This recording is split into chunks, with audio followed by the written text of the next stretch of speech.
d'emblée, permettez-moi de remercier l'envoyé spécial, M. Huang Sha, pour son exposé très complet et pour ses activités en faveur des efforts de paix dans la région. Nous félicitons de la participation des représentants du Burundi, de la RDC, du Rwanda et de l'Afrique du Sud à la séance d'aujourd'hui. Monsieur le Président, la région des Grands Lacs a récemment connu des événements sécuritaires alarmants en raison de la situation dans l'est de la RDC. Outre à la poursuite des activités des groupes armés dans la région et à l'exploitation illégale de ressources naturelles, ainsi que la poursuite d'attaques contre les civils et les travailleurs humanitaires. Il y a également des préoccupations croissantes concernant la propagation des fausses informations, de la discrimination et d'une augmentation du nombre d'incidents de discours de haine dans la région. Il faut renforcer les efforts pour relever tous ces défis. Nous relevons ici que les récents efforts positifs entrepris par les États de la région nous donnent de l'espoir. Ces efforts incluent la poursuite des mesures de confiance et l'amélioration de la coordination et de la coopération entre les États de la région. Un exemple est les réunions organisées entre le Burundi, l'Ouganda, l'Angola, la Zambie, le Rwanda et la RDC, qui ont abouti à des accords dans plusieurs domaines, y compris les consultations politiques, les ressources naturelles, les investissements et l'énergie. Les Émirats arabes unis encouragent de tels efforts.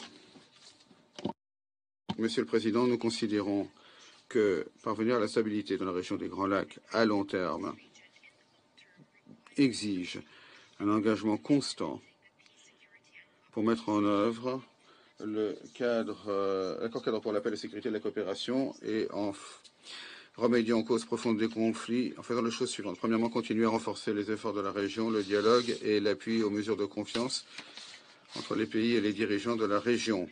Cela aidera à faire en sorte qu'ils puissent relever les défis auxquels ils sont confrontés de manière globale. Il faut continuer le volet politique pour faciliter les consultations entre les dirigeants et les belligérants, y compris à travers le processus de Nairobi et la feuille de route de Luanda.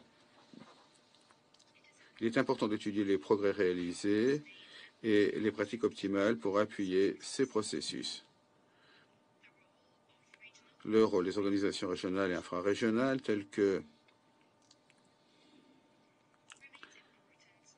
ce rôle reste important pour appuyer ces efforts pour parvenir à la paix et à la stabilité dans la région. La coopération régionale doit également être intensifiée afin de répondre aux menaces transfrontières représentées par les groupes armés et terroristes. Pour la sécurité de la région en particulier, il faut lutter contre le recrutement de combattants étrangers dans l'est de la RDC. Deuxièmement, il convient de renforcer les capacités des États de la région pour gérer de manière durable leurs ressources naturelles et protéger ces ressources de l'exploitation illégale, tout en prenant en compte la préférence de ces pays pour ce qui est de la réception de cet appui et de cette aide. En outre, nous encourageons des efforts conjoints pour empêcher les groupes armés terroristes d'utiliser ces ressources naturelles comme source de revenus. Au contraire, nous devons faire en sorte que ces recettes soient utilisées pour servir, promouvoir et développer les communautés et soutenir leur sécurité et leur stabilité, que ce soit dans la région des Grands Lacs ou sur l'ensemble du continent.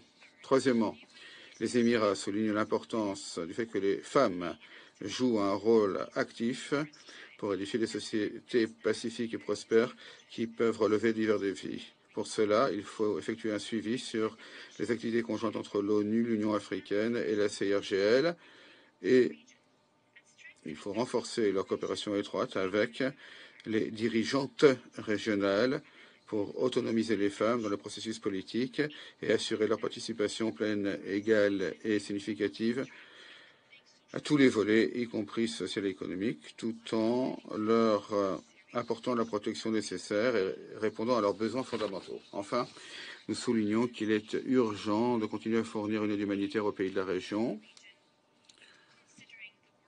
étant donné la dégradation de la crise humanitaire le nombre important de déplacements, le haut niveau d'insécurité alimentaire suite à la violence dans la région et des prix très élevés de produits de base de par le monde.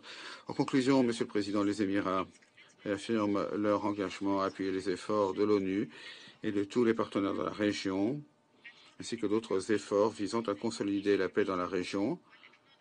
Nous reconnaissons qu'il faut permettre à la population d'être chef de file pour parvenir à la prospérité et la stabilité. Merci. Je remercie.